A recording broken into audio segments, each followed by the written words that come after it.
Well, howdy, howdy, Miss Halston. Let's go for a walk on the Rainbow Trail. Oh no, the last time you forgot the umbrellas and got us into a whole heap of trouble. I won't forget this time. Let's go.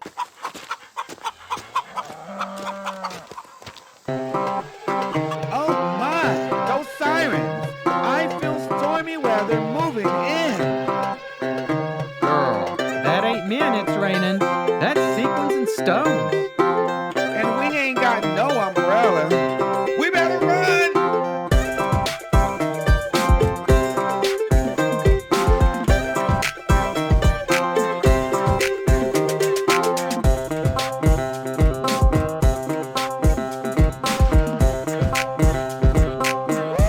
Cha!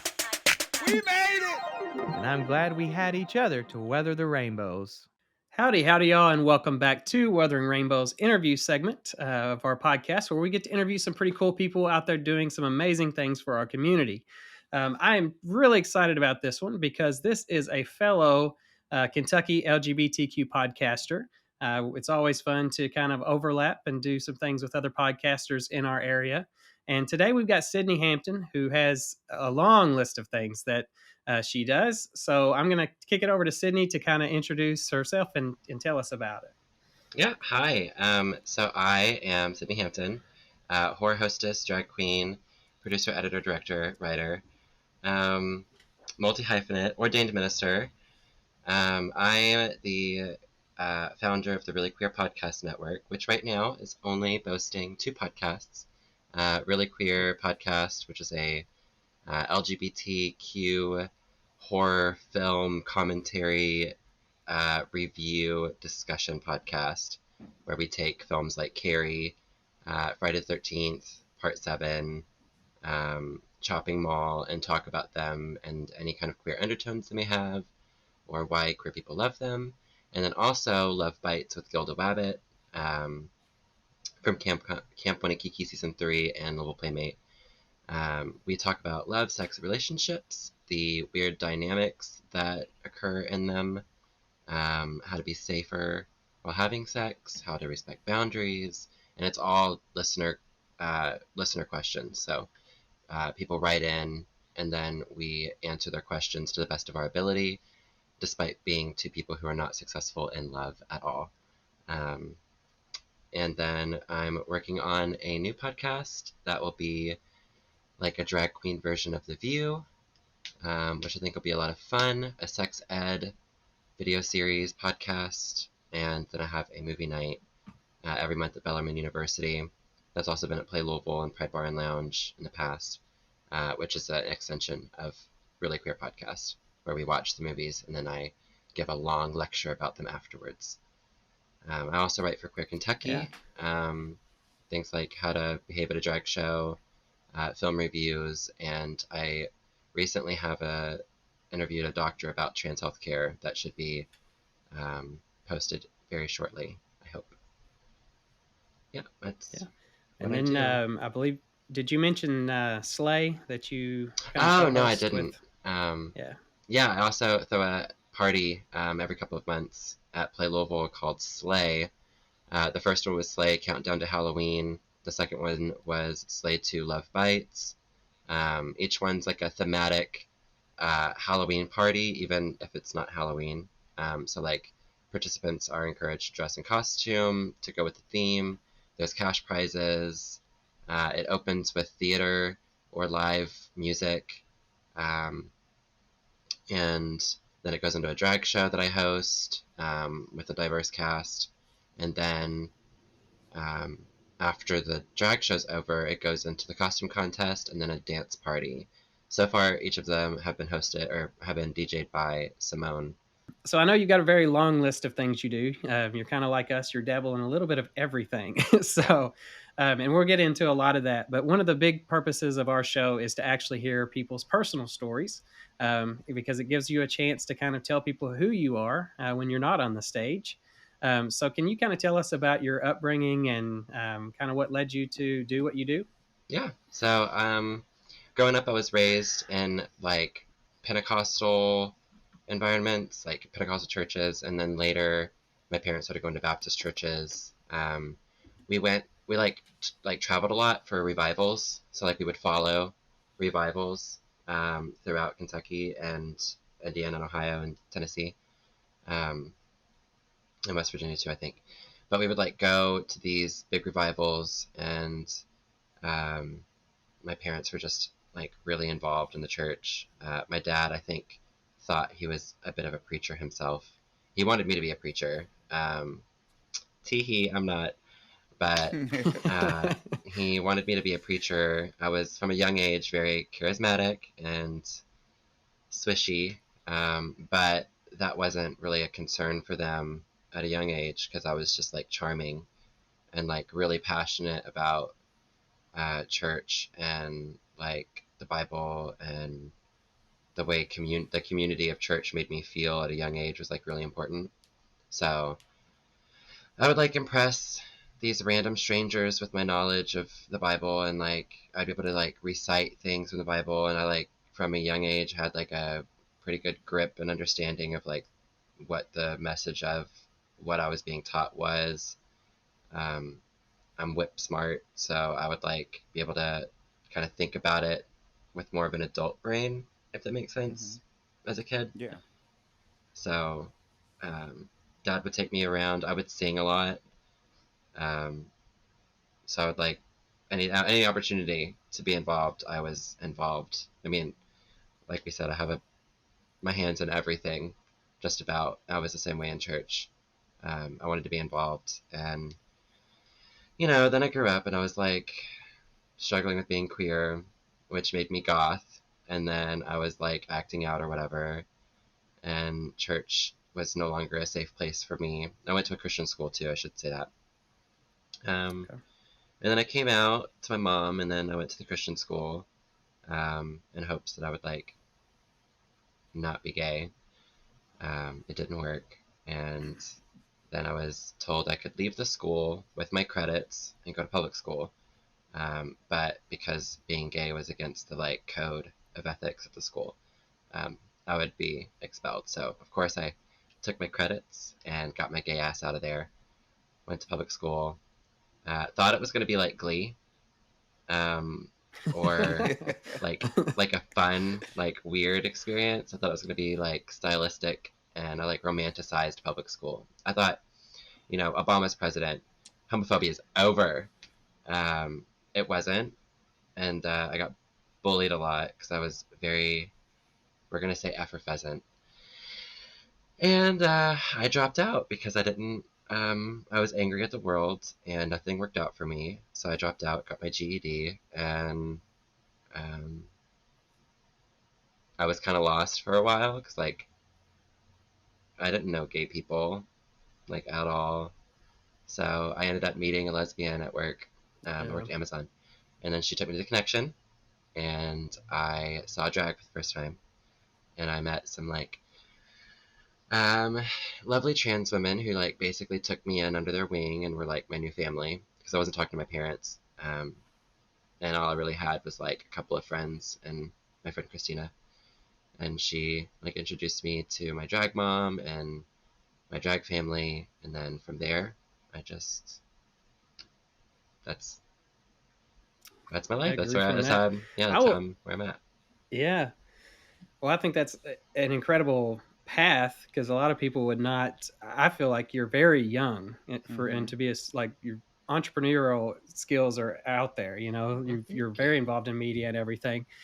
So for you to make that jump that quick is what I think is tremendous. From going from a hardcore biblical family, I mean, I relate to you there. I've been there and dealt with that, but it took me years to start feeling just comfortable with who I was as a person. And you're doing all this, I think, for the community so quickly. So I think that's incredible.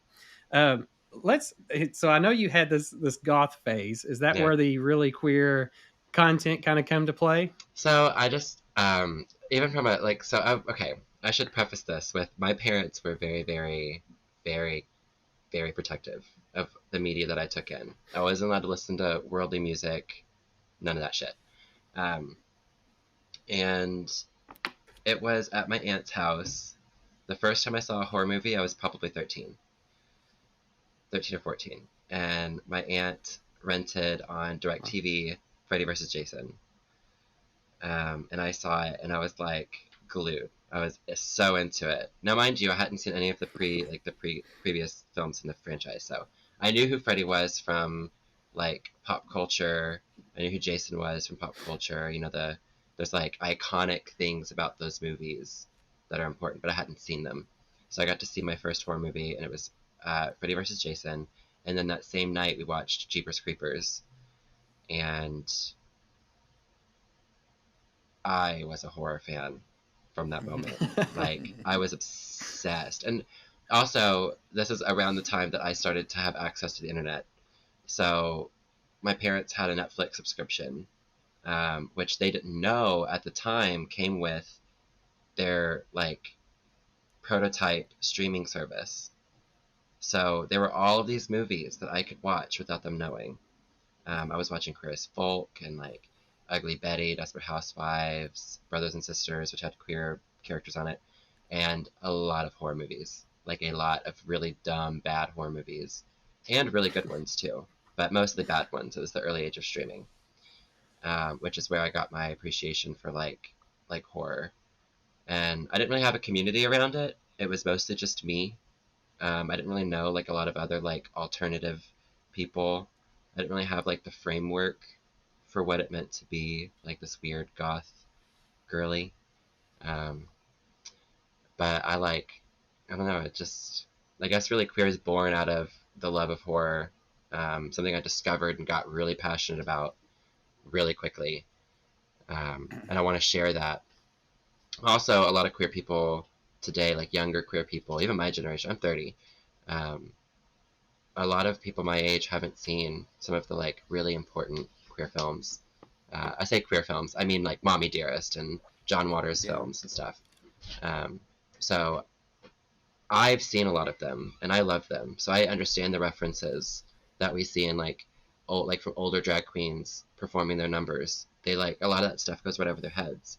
So Really Queer was kind of a way for me to introduce them to some of those movies, because it's not just horror that I show. I also have shown like Girls Will Be Girls. I don't know if you're familiar. It's got Varla Jean Merman and Coco Peru in it, and it's like a drag queen film that is under the radar. A lot of people haven't heard of, but it's funny. It's problematic, but it's funny. And I get to show younger queer people, if they come to Really Queer, these really interesting, cool things that I'm really passionate about. And then hopefully they'll understand the references when they see them. So. Yeah. And you, I know you are an Elvira impersonator. Where did that come from? So to be honest, when I first got into like horror movies, I was more into like horror. The dumb stuff was sometimes too cringy for me. But my now ex-husband introduced me to like Elvira, and I was kind of like, it's just so slapstick. And I didn't really have an appreciation for camp yet. Like, I mean, I myself was doing camp in drag, but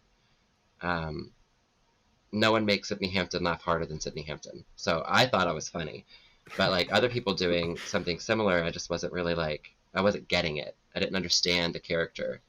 It wasn't until I like watched interviews of her, like Cassandra Peterson talking, that I was like, oh, this is exactly this is drag. She's doing drag. And then I like dove into her body of work, watched some of her stuff on the Laugh Factory or Shout Factory, I think it is. And I got really, really into it and just fell in love with her. And now, I mean, my room is literally Elvira now. Like it's a lot of it. Most of it's me. Most of it's posters of shows I've done. But like I look at the posters and all of them are Sydney Hampton as Elvira. Like that's kind of like my thing now. I mean, how can you not love Elvira? Elvira, when I was coming up, that's who I looked up to, Elvira. I was like, yes, honey, that's who I want to be. Yeah, I mean, she was doing drag and an advocate for the community too, which is something that obviously I like really respect and enjoy. I just don't think I got her comedy in the beginning. You know, I came up in Yeah. the 90s, but I wasn't really absorbing media until 2006, 2008. So like I had no framework. I didn't grow up with her. I knew who she was based on the Coors Light commercial, and that was it. And they would say that she was the queen of Halloween, but I had no idea what she Yeah. did, you Yeah. know. But now that I do, of course, I like obsessed with her. And she also just did the In Search of Darkness series, which is there's 3 of these documentaries that are 5 hours long, all about horror from different Gosh. decades. So as a person who has a lot of time on their hands, I've I've watched all of them, and I just got the 3rd one. Wow. I think it just dropped on Shudder, and I got the Blu-ray on the way.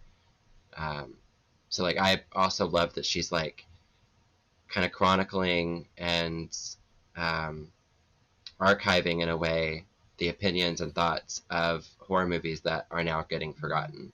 She's like kind of Mm-hmm. like I've watched it and been like, I've never seen that movie, Scanners. I'm gonna watch that because Mm-hmm. everybody's talking about it and it seems really interesting. So now I want to watch it. I love that she's done that because it's given me a lot of like new things to watch. Mm. One question I have for you, because have you competed in any pageants or done anything like that? I did one. I did play Yeah. newcomer in 2016, I think. Don't give me the 2016. The line. reason I don't why know. the reason why I asked that is because I think it's really neat how there's obviously a lot of different types of drag, you Mm-hmm. know, and a lot of times people think, oh, you got to be in the pageants or you got to, and you've kind of taken drag and made it your own in terms of media and that sort of representation is kind of like your cup of tea. So I think that's really neat that it's kind of a difference there. Um, Now, obviously, something we've got to talk about that's not a fun topic, but I know people are going to want us to address it. Is obviously there's the bills that are being fought against drag being in public spaces. Yeah. I know this will directly affect you probably more so than even people that perform at play and those kind of areas that are actual gay bar establishments. You're going to communities, to colleges, those kind of things. What's your thoughts as this goes through? Well, my first thought is that it's all bullshit.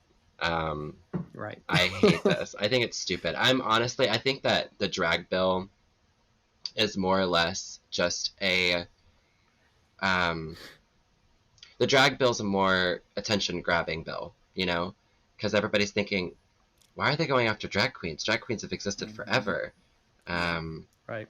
it pains me as a drag queen to see these bills, but also drag used to live underground. Before RuPaul's Drag Race, drag Yeah. was underground. Yeah. It was Yeah. not what it is today. Drag is resilient. I am resilient. I survived COVID and I still found a way to produce content. That's whenever the podcast was born because movie night was Yeah. canceled. Yeah. And I needed a creative outlet to engage the audience and like have conversations the way that I was having them. Really Queer was born because I actually quit drag and then I came back to do movie night. I was only doing drag to do movie night. That's all I cared about. I didn't want to perform. I had a falling out with the city of Louisville generally, and I fell out of love with drag as a result. And I just wasn't happy performing. It wasn't my. It just. I was very unhappy with myself and my drag and like Yeah. what it looked like. So, Really Queer was like my one creative outlet, which led to me falling back in love with drag, and I started performing again. But I'm resilient. Drag is resilient.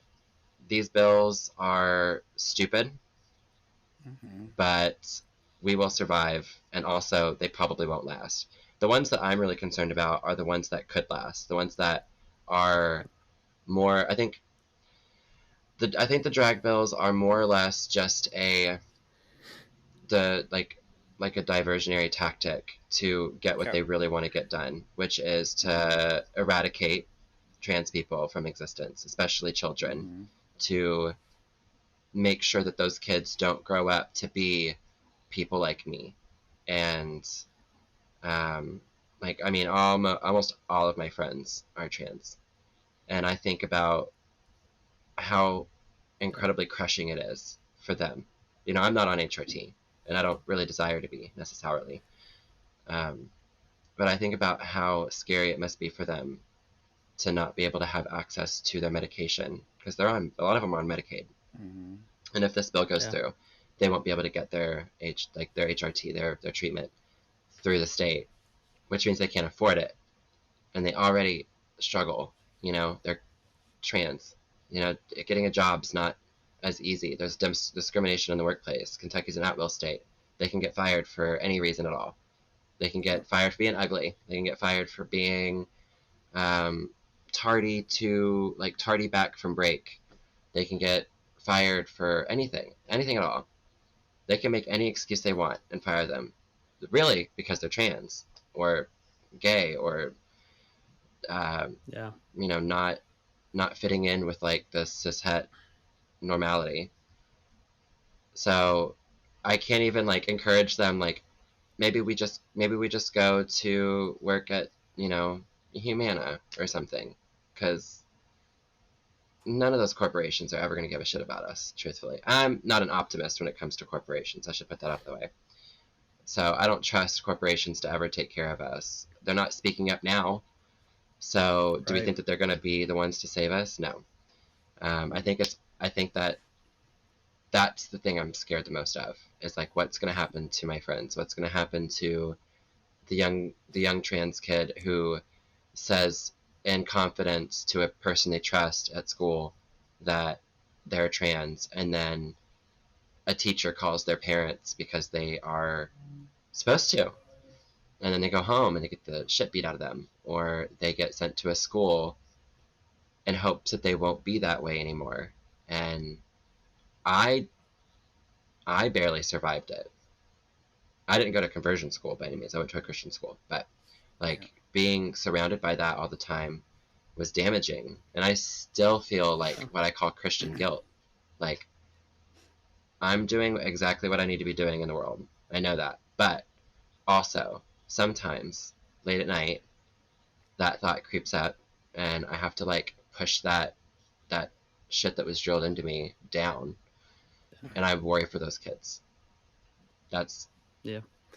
that's what I'm furious about. Yeah. The drug bill's superficial for the most part, you know, but those other, like the other bills, are not superficial. Those are actually going to truly kill people, you know. Drag will live on. It always has. Yeah. Yeah, no, I would completely agree with you. I think that the anti-trans bills are far worse in comparison, and Yeah. it's kept me up late at night watching all the TikTok videos from just people that are speaking out against it, and hearing the stories of, you know, how quickly their children change, you know, from wanting to commit suicide to living a life that's just full of love and laughter, and Yeah. like to take that away from them, and to take that away from the parents' decisions to try to help their child Yeah. is, I mean, to me, it's just evil. I mean, there's It's no evil. other It's way about it. absolutely It's just evil. And it's just the starting point. It's going to start with the lowest hanging fruit, which is the most marginalized, which is trans people, specifically trans people of color. Once they're done eradicating those people, they'll move on. They've already started to introduce bills to try and give people clerks and stuff the right to decline to marry people who are same sex or interracial. Girl, Crazy. Yeah. this is 2023, girl. What are you Yeah. fucking talking about? Interracial? That's obscene. Like, it's obvious. It's also obscene to deny it to same-sex couples. We've already fought this fight and we won. Yeah. They literally. It's. I don't understand. I do understand, but I also don't understand how the fuck these people get into office who introduce these kinds of bills. I think we are all right there. Like, we're all right in this point where we have dealt with this kind of, we're like, we've already dealt with this. Why are we coming back and circling back? And it's just completely absurd to have to reface this in our lifetime. But one thing I would point out, because I know we're all stressed and we're all scared, you know, we're all scared. And that's the truth, because these people have power. You know, in Kentucky, they've got a veto proof majority. Like, these bills will go through. we just have to try to, change them as much as we can before they get there. Yeah. Interesting how Yeah. where their priorities lie. Interesting that the party of small government wants to overreach into everybody's business. Isn't that interesting? It's so crazy. It's like they're liars. That's crazy. I I'm love. not I saying mean, they're liars. I'm just saying it's almost as if they're big, dirty, nasty hypocrites. And that's what they are, hypocrisy is the yeah, only word. yeah. Yeah. Because Like they that. just got through fighting, allowing kids to not have to wear masks in school with COVID, Yeah. and yet they're now forcing trans kids to detransition. Yeah, It's because it's absurd. about personal freedoms and rights when it fits their agenda. It infuriates me. Yeah. Yeah. Ooh, I'm I was mad. laughing Ooh, at I'm the. mad. I'm hot. I was laughing at the what was it? Is it the lieutenant governor in Tennessee that was commenting on the gay man's? Yes. Girl, that was Oh so my messy. gosh. Yeah. That was so messy. He was And like, I was All of like, this Tennessee. his interview is like, I'm like, boo, you got called out. Like,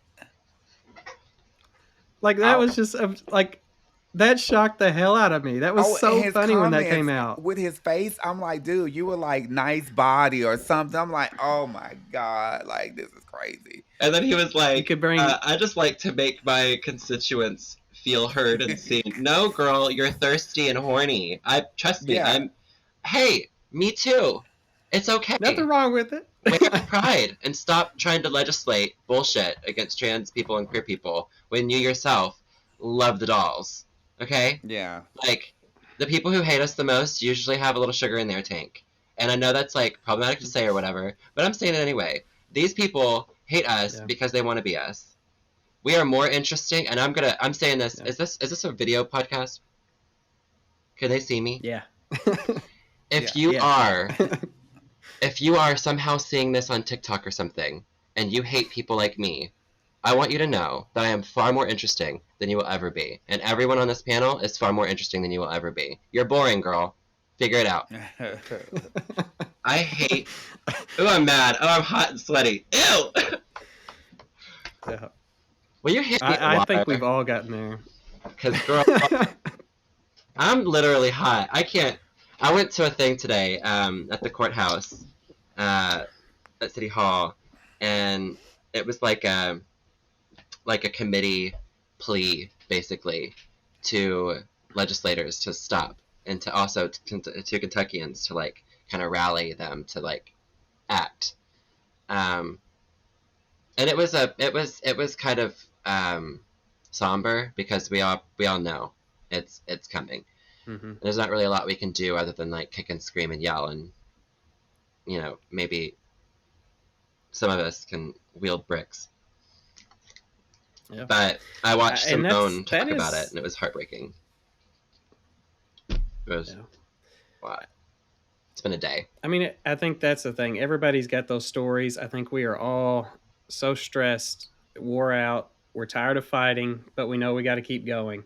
Yeah. So one thing I did want to talk about briefly, and I kind of want to get both of your all's views. We've got a lot of people out there that are just like us, that are advocates, that are getting wore out and tired. What do you all do to relax during these difficult times to kind of give yourself some breath and some rejuvenation while all this is going on? I have a foolproof plan for that.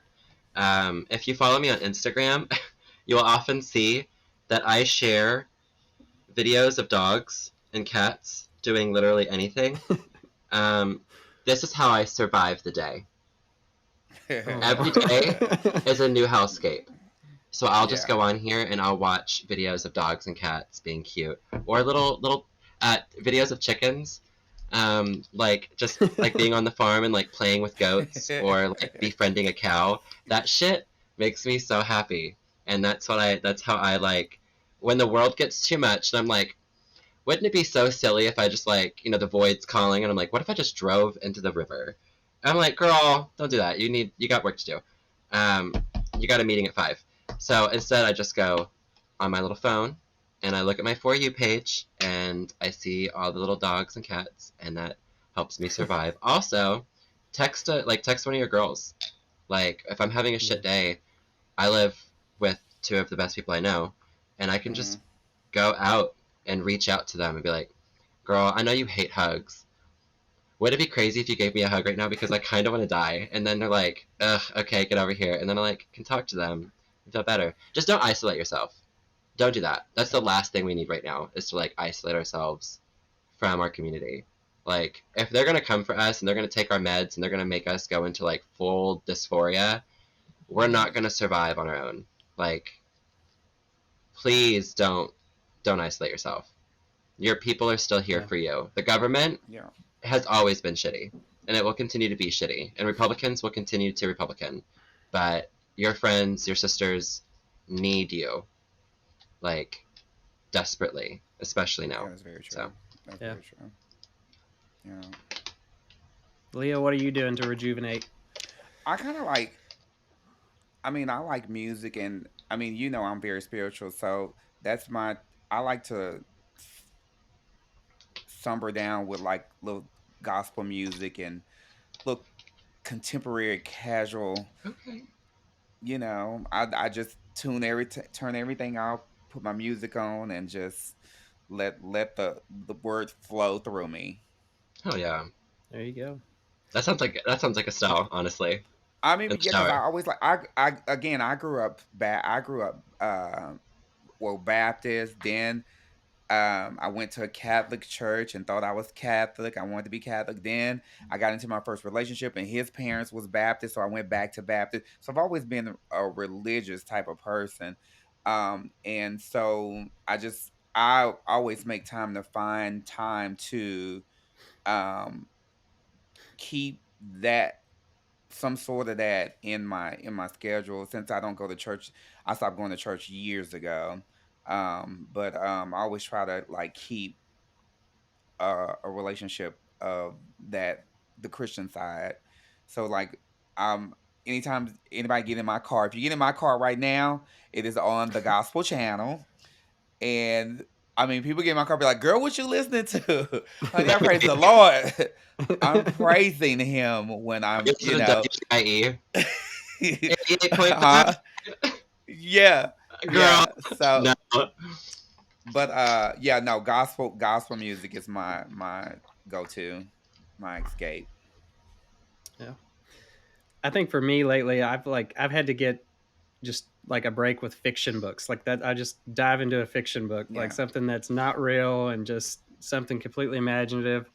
Because that's really the only thing that's been calming yeah, me down. Because I've told everybody I'm a very calm, collected person 99% of the time, yeah, but these bills have drove me to the point of if I'm feeling it to the point where I could become violent, and honestly, like if somebody approached me and started talking like this, and I could become violent, I can only imagine what people who haven't been trained in how to be a political activist and haven't had that sort of teaching are feeling. Yeah, And so that's what scares me is that there's going to be violence even coming from our community towards these people in terms of yeah, actual real violence.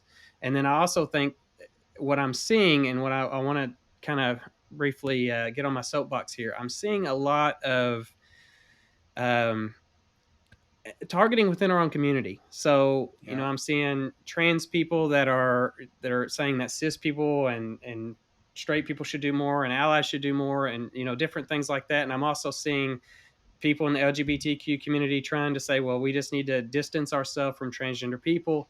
And boot. now is not the time to be divisive at all. And so yeah. I just want to preach to all of y'all. This is my preacher moment.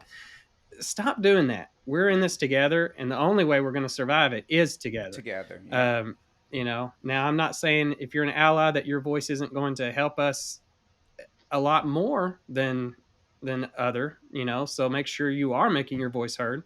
But just stop the targeting between the groups, I think. Another thing I just want to point out is I get so tired of the memes that are like show the pictures of all the kids in the pageantry or point um, out the hypocrisy. yeah, Because my thing is like I don't want to spread that even on those kids. Like that was wrong for them to have to go through that. And like so I think our community just needs to do a little better job of like, you can speak about the hypocrisy, but don't embrace the spread of it, I guess Yeah. is what I would I say. have seen some of those Um, memes end up the kids get blurred because it's. and some of them do that. Yeah. I think that's an appropriate way. If you're gonna do it, that's an appropriate way to do it because Hmm. those meme. I think the point of those memes isn't. Right now, we're largely in an echo chamber. Everyone's saying, Right. what do we got to do? And the reality is, like, queer people have been fighting this already. Yeah. We do need our allies to step up. We need people who've profited off of queer bodies and queer talent to really like engage, speak up, say something. You have a if you Yeah. are if you are RuPaul Andre Charles and you have this huge platform, you have Yeah. millions of cis straight people Yeah. of all backgrounds watching your show who enjoy your queer entertainers.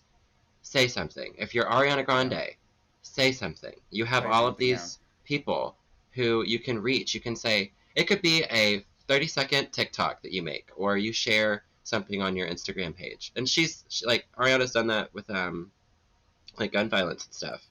Hmm. So, like, I expect to see the the people who've been allies or said that they're allies really step up and try to bring awareness because we can't stop this right now, Yeah. can we? There's not really anything No, that can be done.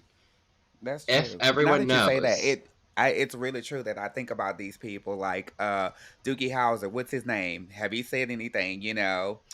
Um, Luke.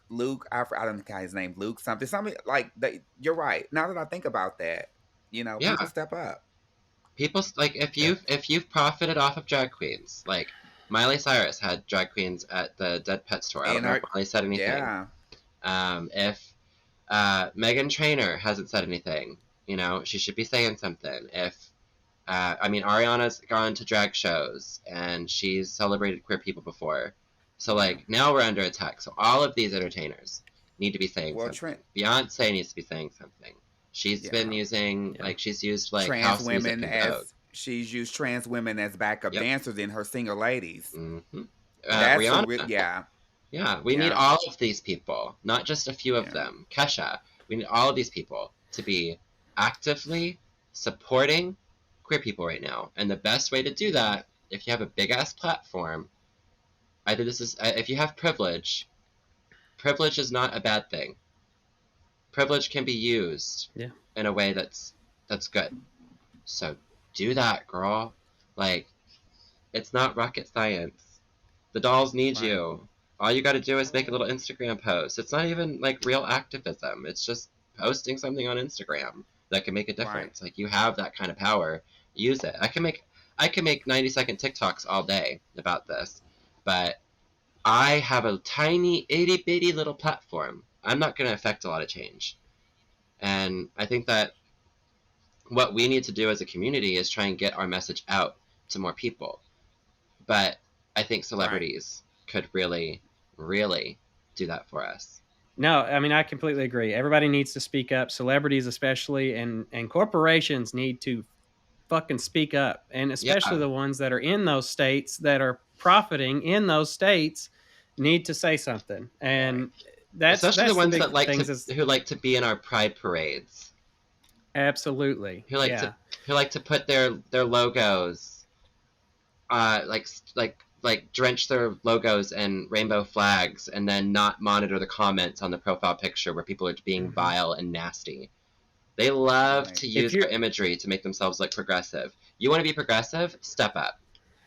Stop Yeah. playing I around. think if your company makes a statement every Pride Month for your LGBTQ people, then you need to make a public statement, period, right now. And And I think they're you know, fearful of like trying to not be too political.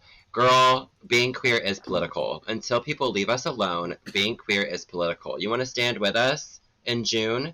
Do it the whole damn year. Otherwise, stop Right. using our imagery. Stop using queer bodies and queer voices to make yourselves look like y'all are doing something special. If you are a healthcare organization and you are not fighting these bills, you have queer and trans people that your insurance covers. If you are not actively a part of the solution or a contingency plan to ensure that the people that you cover and that you're in charge of still get that care, you're fake. I'm looking at one that's right here in Louisville. You're fake. Like, that is so upsetting. And I guarantee you will see them in June. I guarantee you will see them in June, where there's no drag queens, just corporations walking around trying to act like they're doing something special. You're not. It's fake. Fake activism. I think they've already bought a vendor spot. So you may want to check into that. I'm pretty sure they have. Yeah. I will say this. Pride will be very interesting this year. Yeah. Pride will be very interesting this year. Because if it's outside and not in a convention center, it's going to be really interesting this year. I'll just say that. Yeah. Because I'm going to be ugly. And by ugly, I mean I'm going to be continue causing... on. I don't think we're going to not do it. No, I'm sure we're going to do it. It's either going to be cringily, like, not for us anymore, or it's going to be about the corporations. I'm going to tell you, the first drag queen that get arrested and goes to jail is going to be history. That's going to be the queen. I've already talked to a couple of the girls. I'm like, as soon as it was like, we were starting to hear from like people who understand laws better, and they were like, yeah, girl, it's going to go through. We were all just kind of like, all right, so we're getting arrested. And I'm like, I hope everybody's down to do it. Like, the reality is, if this went through with the old language, like, I'm a homeowner. I'm also a full-time drag queen. You take away my drag, I lose my house. I lose my house, I have nothing left to lose. So, do you want angry, desperate, blue-collar people? Like, do you want more of that? No. So, they changed the verbiage or whatever to make it, like, easier or whatever. So, I'm not going to lose my house. But I'm still willing to go to jail for it. I don't care. Like, what's going to happen? I miss a gig? I'll be out. People are gonna pay my defense fund. People are gonna pay for all the girls who get arrested. The first trans woman who gets arrested at Target for just being in her day-to-day look, girl, that right there, that's gonna be history, because no, she's gonna be in textbooks, and I can't wait. I mean, I can. I would love for that not to happen, but I can't wait to lift this woman up and be like, icon, legend, star. She is the moment. We're gonna pay to make sure she gets taken care of, and when she gets done with this, she's never gonna have to work again. Right. Yeah. I mean, I really think the hardest part about all of this will be the up and coming drag queens, because they're not going to have the spots to perform that are local and just need people to come be a part of that. So I mean, without your up and comers, you can't have your main stagers, the ones that perform at your bars every weekend. They got to have experience somewhere. So I mean, it's still going to hurt. It's still going to hurt no matter what. And I think we've got to fight it, but unfortunately we know that we're going to get hit with something. So it's not, and it's. I'm sorry to cut you off, but if it passes through, like, there's no more. How many of us paint at home and drive to the bar? Imagine how that's going to be. You have to just bring everything to the bar, get painted at the bar, then take it off at the bar. Because which I do, but that's like one person. I don't know anybody else who like. I mean, Leah knows. She's seen me come through. She sees me leave. It's like 4 trips, but not everybody can do that. Not everybody has the. I basically drive an SUV. Like, I could fit all my drag in my car, but not everybody can. Some people drive Mini Coupes. Yeah. And my makeup case alone takes up like a full seat in my car. Yeah. So all of this is infuriating. I think it's going to require the bars to really step up and provide better spaces for, like, I think of the bar that I used to work at, the space is not ideal for painting and for storage. Like, we were on cast there, and we couldn't leave anything behind. And I think that's something, like, I mean, the Playmates are, like, covered. Y'all got a closet and stuff, so, like, you can store your drag there, but Yeah. for like the queens that work at other bars who don't have that. Like they have to start providing it, or Yeah. queens are gonna have to live out of their car. And in Louisville, if a drag queen leaves a wig in the car, it goes missing. We have to It's throw a yeah. fundraiser. I don't Yeah. think I've heard this story, That but was, I it's a don't know that story. we should talk about it. I think it's one of those kind. Well, I'll All stay right, so ready. yeah. I If know you're a that queen in we. Louisville, do not leave any drag in your car. Yeah, don't do it. Oh God. On that note, I do want to change the topic back to you. We've talked a lot about these bills, and I think that was a very important conversation. I want to talk a lot about Love Bytes, and how you all are putting that show together and that sort of thing. I'm literally using my poster to fan myself. Yeah. So I guess I'll start with like how it got started. I've been wanting to do, like, I have a lot. I'm an idea girl, obviously. I have like multiple things that I've put together. Movie night, Slay, a lot of failed projects, and then my podcast. But I really enjoy doing podcasts because I get to, like, obviously, I love to talk a lot. And I also think that I'm smart, and I think I give good advice. Now, some people would disagree, but I think I have good advice. Like, my heart was always in the right place, and I thought, like, me and Gilda have a really interesting dynamic and a kind of a bizarre history. But we work really well together, and we have a lot of, like, similar but also very different takes on relationships and love and sex. And I was married for 10 years, so I just recently started dating again. And I've learned a lot in a short amount of time. And a lot of that was because of things that I learned from, like, conversations with Gilda. So I was like, girl, let's do a podcast together. And it took us a while to get started. You know, she's a busy lady, but we did get started, and the response has been great. I wanted to do like a Dear Abby-esque podcast, but I didn't just want it to be me. I need more than one perspective. And our the way that we communicate and the way that we bounce off of one another has always been interesting. If she gets the flu, I get a gig. Like, she'll call me in to host in her place, because we have like a good dynamic, and like we have similar skill sets in ways, and then but also like very different skill sets too. So it's just like a good pairing. So we got our questions in, and like started reading them, and then we talk about them, and we get to pull from experience. Because again, we're underqualified and overcaffeinated, so like we are trying our best to stay on topic about things. It could be a question about safe sex. It could be questions about fetish, kink. It can be a question about how do I tell my boyfriend or my partner that I want to open the relationship. How do I talk to my partner about blah, blah, blah, blah, blah. And we get to address it based on our own experiences in a fun, silly, fabulous way, because we're both in and out of our drag. We still carry the same character regardless, which is another reason Right. why I think we're good fits, because it's literally like the only thing different about me when I have a wig on is I'm prettier, I'm hotter, and I look better under this kind of lighting. Right. Right. But the personality is the same. The fire is the same. Like, she's always on, and Gilda's the same way. So podcasting really works for us.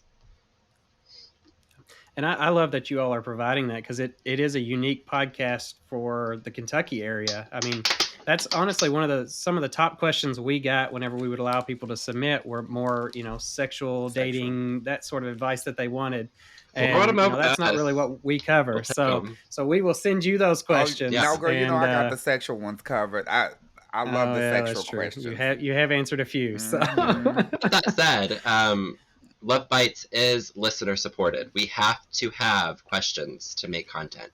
So if you have a question for me and Gilda about anything, Really, it could be about identity. We say love, sex, and relationships, but really anything that you'd like to have our input on, send it to reelyqueerpod, REELYP, no, REELYQUEERPOD @gmail.com.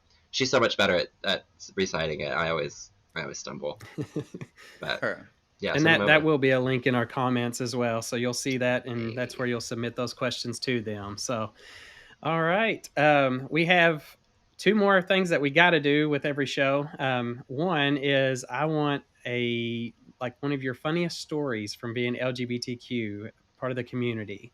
So like maybe something's happened to you while you were in drag, or can be really anything. But It's less of a story and more like a recurring occurrence. I always say that I'm like, so the pageant that I told you I did.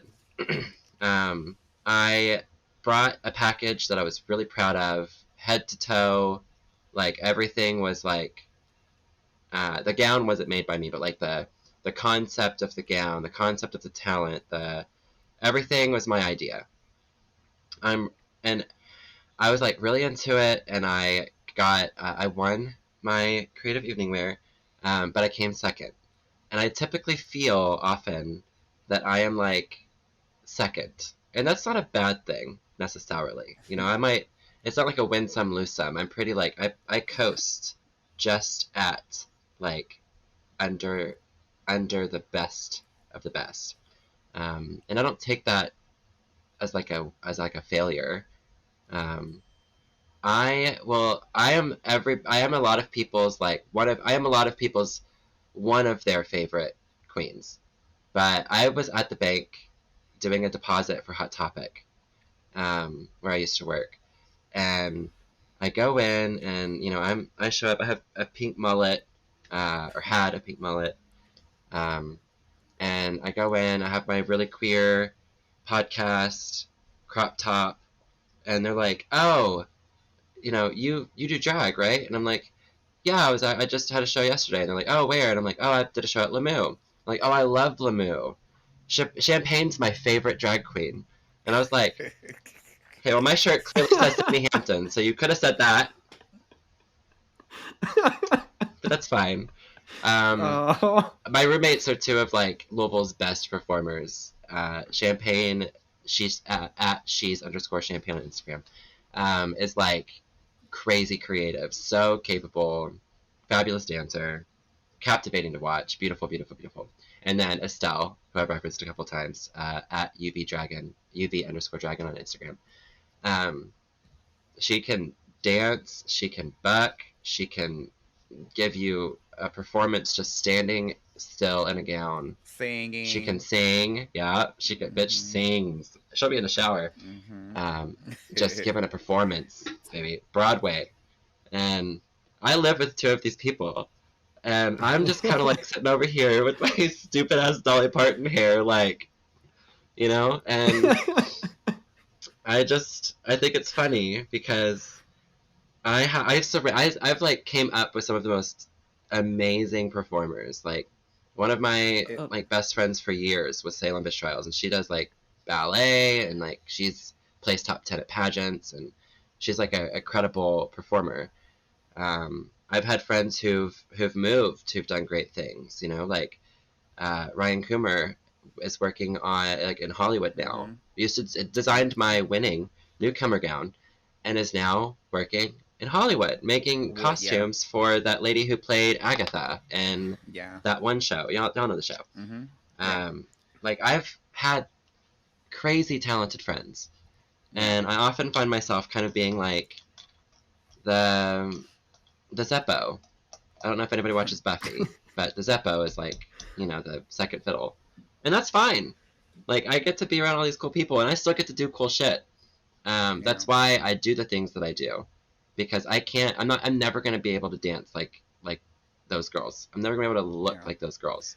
And I it's not started even doing about this. that. You're unique in your own way, and Yeah, people will love you I in have your. talents. They're just Yeah. different. Yeah, they're Yeah. different Yeah. talents. And I'm definitely a Sydney fan. I love you to death. So, um, but and the it cool shit you can do, they can't do. yeah, You know, yeah, Yeah, like you can do a podcast, you can yeah, edit videos, like they can't do yeah. that. yeah. So No one, no You're one's. touching people in a different way than they Yeah, are.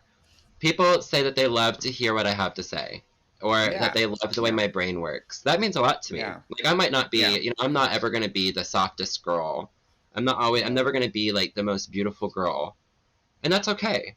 I'm never gonna be the best dancer. That's okay because yeah, I like, I take it as like it's funny when it happens, and someone is yeah. like, oh, you're my favorite queen is blah blah blah, and I'm like, I'm literally wearing my own merch. You can lie to me it and make my day, but it happens it to all happens of to us, girl. everybody. Like not It's just just you. funny. Yeah. I mean, It's just like I could and tell you, goofy. I'll be at play and somebody be like, is Michael back there? And I'm like, yeah. Can you go get him? I want to take a picture. I mean, that he's my favorite, and I'm like, okay, like, Yeah. Yeah, I'll straight up I'll just look at it. Like I'll be like if I'm at the door and somebody asks me that, I'm turning around and being like, you want to take a picture with who? I look like this, and yeah. you want to take a picture with that girl, bah. And then go I'm get gonna tell them, you, and be like, I'm gonna tell you somebody what. wants a picture with you, like I'm make gonna a tell you mistake. what makes me what gets under my skin is when they say you're my. They be like, "Oh my god, you're my favorite," but then you go on Instagram and they got a video of Sydney, they got a video of everybody else but you, bitch. And it's like, girl, you said I'm your favorite, but you ain't got no videos of me. You Yeah, didn't snap and video everybody but me. yeah. I'm like, where's my moment? Where's my flowers? Where's my? I went up there and I did a an 8 count for. I did one 8 count the entire night, and you didn't get that on film, girl. That's oh fine. gosh. No, It happens to I all think of it's us. always been funny because like I did take it personally for a long time. Coming up with like really Yeah. talented girls can be really tough on you whenever you're Oh yeah. constantly being compared to or comparing yourself to them. And I came up with dancers, so I always felt like I wasn't enough, or like am I really entertaining? Do I really belong up there? But Yeah. like that's I think too, like there's different styles of drag. Like I like to Yeah. when I'd like describe my drag to someone, I'm like I'm a storyteller. I'm gonna go up there. I'm Yeah. gonna do "Fancy" by Reba or mostly country music, and a lot of that country music is gonna be like very storytelling driven, and that's what I'm gonna be doing up there. Yeah. And it's not as exciting, no one's gonna be like banging. It's not gonna be like whenever I'm at a show and the girls are doing a Megan Thee Stallion medley, and I'm like banging on the stage, screaming, throwing money. Right. It's a different kind of drag. So sometimes it's like not the most exciting moment of the night, but it's still valuable.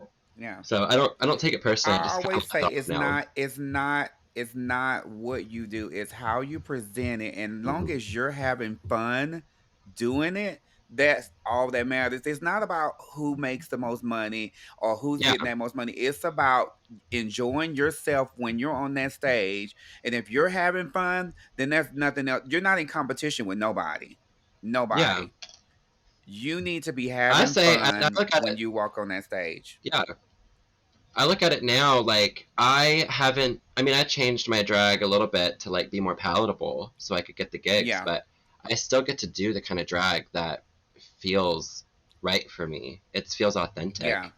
I'm doing a lot less of like the campy horror drag, Yeah. but also that's like from an audience perspective, they want that in October. So Yeah. I like changed it a little bit, but like I get to pay them like I get to do this full time now. I never Yeah. thought that I would be that kind of girl, and it just goes to show like anybody like all drag is valid, and if you really apply Yes, it yourself, is. yeah, if you apply Yes. yourself, you can get up there and be somebody who's like top in their city's like Yeah. uh drag Yeah. scene. So yeah. Yeah. Well, I hate to cut this conversation short, and Sydney, you are one of the kinds that we could literally talk to for 5 hours and just continue this conversation. But I want to do our quick round of final questions. So That time for you to be able to ask me and Leah a question, and then for us to kind of ask a final question to you. Um, I will start and ask you this first question. okay. And my final round question is: I am not a horror fan. I know, gasp. But if there was Uh, one horror movie that you, if if I was forced to sit down with Leah and watch it, what would you recommend that I had to watch? I'm looking at my DVD shelf. Um, okay. So horror is such a big genre. There's so many Right. subgenres within horror. So I'm gonna say, I think for you, like from what we've talked about today, I think Carrie would be a great one to recommend because it's not going to be too scary. It's not like it's a horror film, but it's not like boo, you know. But it's something I that might be you able to can really handle chew that. on.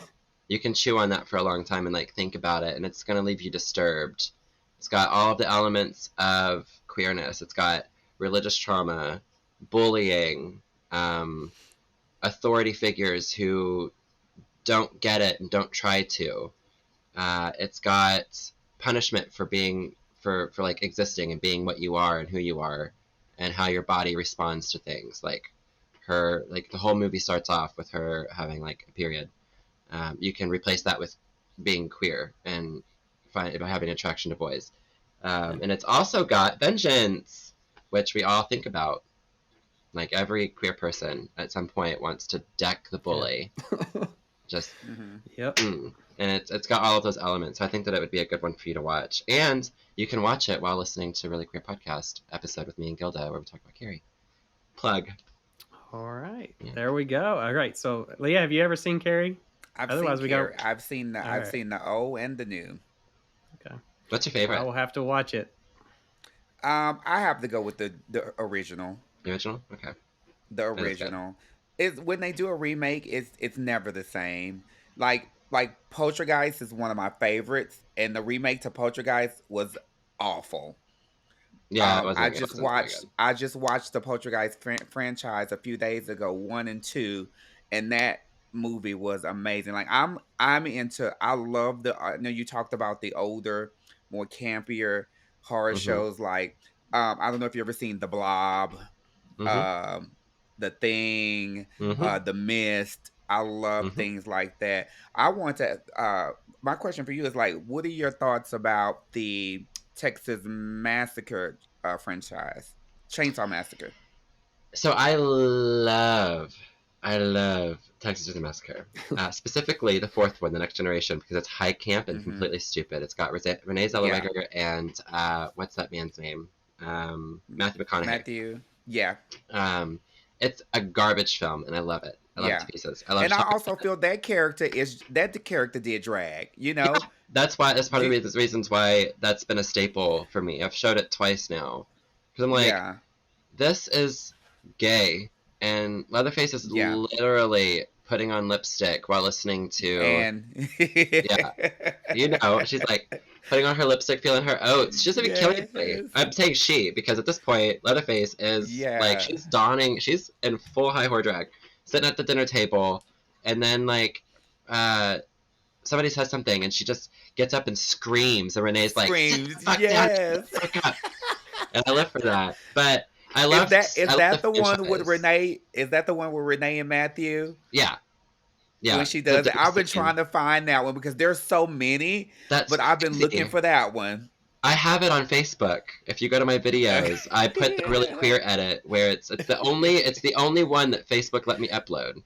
That's because of copyright. That one, that's the funniest one because that bitch put that lipstick on. Yeah, she's just sitting there. She's listening to like French, like some French pop like song, and she's just getting her life, and then it cuts to a full moon, and then it's like dinner scene, and Renee's like sitting there. She's mad as hell, and she just like acting. Just the story goes left, and the acting gets bigger and dumber.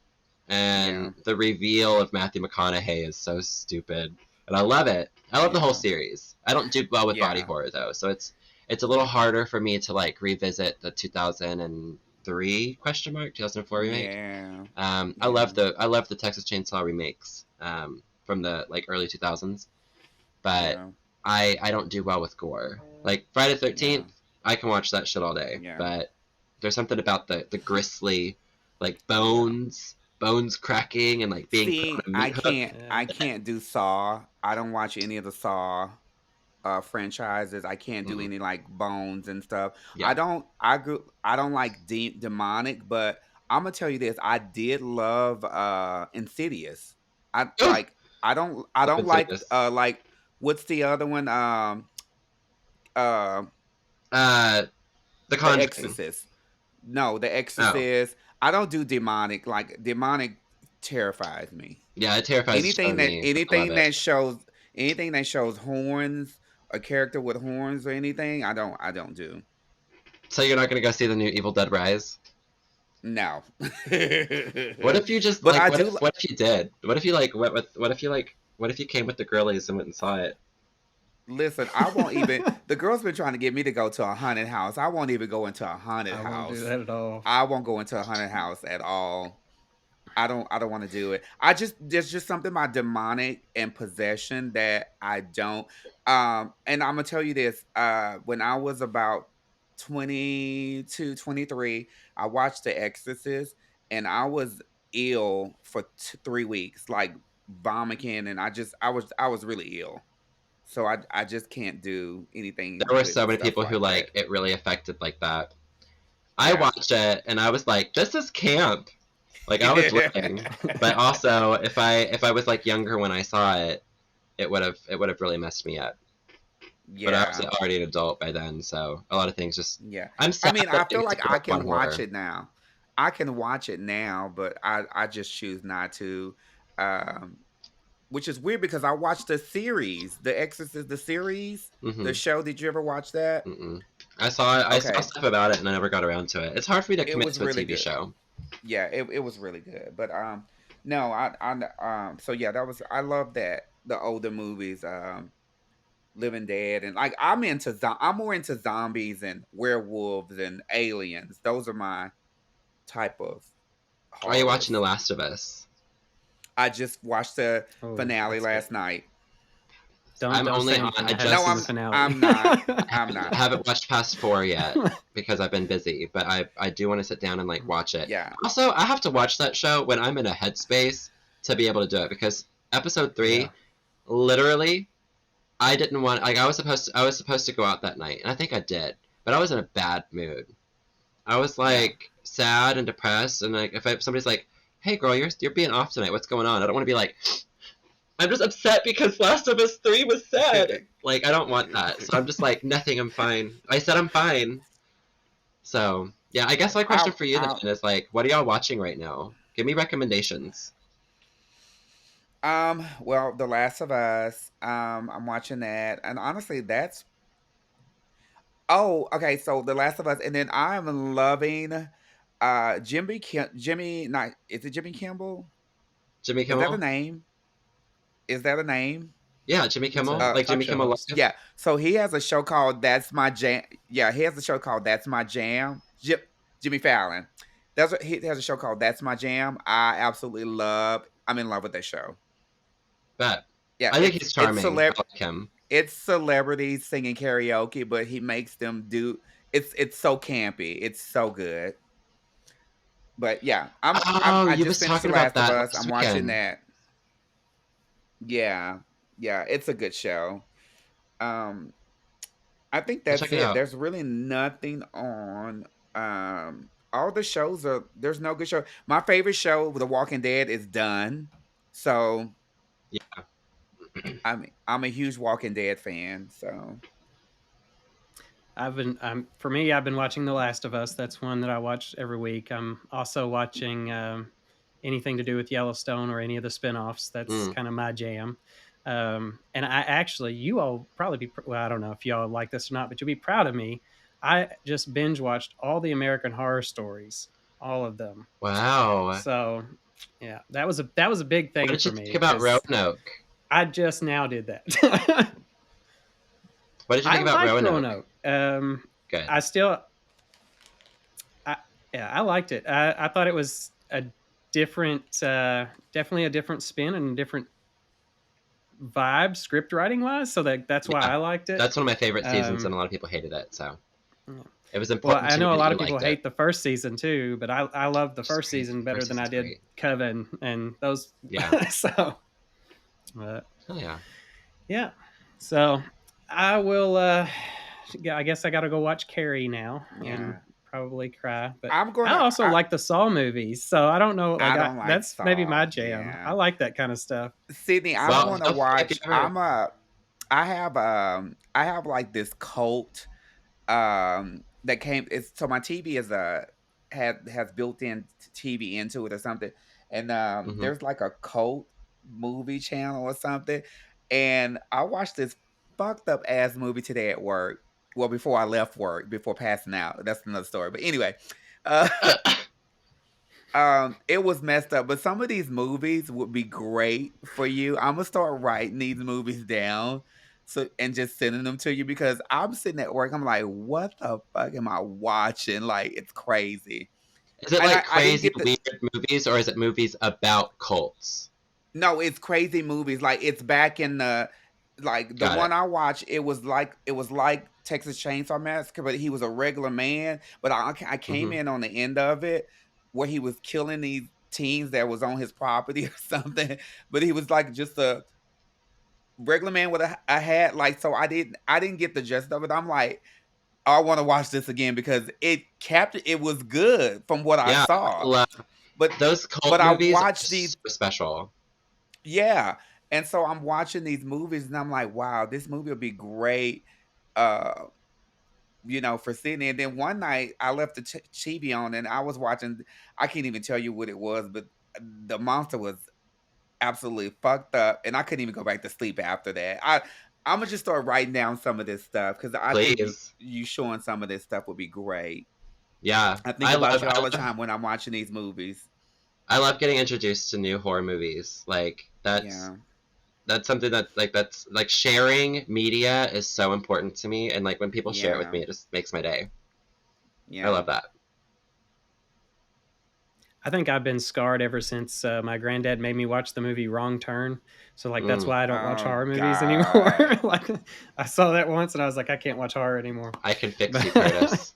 I can fix you. you can Just come to fix me. Really Queer. I'll give you an We'll appreciation for try. horror.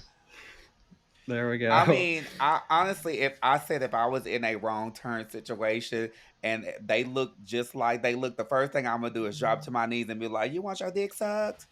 No, Oh my God. Here we go. you like that? You like On that note, That West Virginian That Slim? that's my go-to in my dreams. Like if I dream about Fred and he about to kill me, that's the first thing I'll be like, "Let me suck your dick." oh You're my set. God. You're gonna bargain.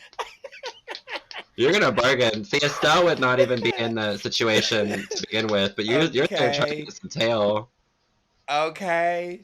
I have I yeah, hope I'm with you if I'm ever in that situation. That way you can right, take care of things. I'm gonna run. and you gonna Yes. run, I'm right? gonna run. All right. On that note, it's been so good having you on the show, and Yeah, thanks for we having me. appreciate all that you're doing in podcast land. For those of you all out there, make sure you go watch or go listen to Love Bytes. That's LOVEBYTES, because I know a lot of people didn't see the flyer there. But Love Bytes is a new show by Sydney and Gilda. They're answering all your questions, so make sure you submit those. The link is in the comment below. So thank you so much, Sydney. Yeah, thank Yes, you all. thank Y'all have a good you. one. Well, folks, that's all the time we have for today. Don't forget to come on back now. I know we all love a little vibration, so if you are not already, go ahead and subscribe to this podcast. And we will surprise you on occasion with a new release vibration in your pocket. But in the meantime, if you find yourself alone or crossing new horizons along the Rainbow Trail, and you need a friend or even a laugh to get you through those dark and stormy nights, holler on out to us at www.weatheringrainbows.com, where you can find shelter in the blogs, videos, and other episodes that will hopefully keep you out of a whole heap of trouble. So until next time, y'all, giddy up, be true to yourself, and make the best of life. And wherever the wild tracks may lead you, may the rainbow always touch your shoulder.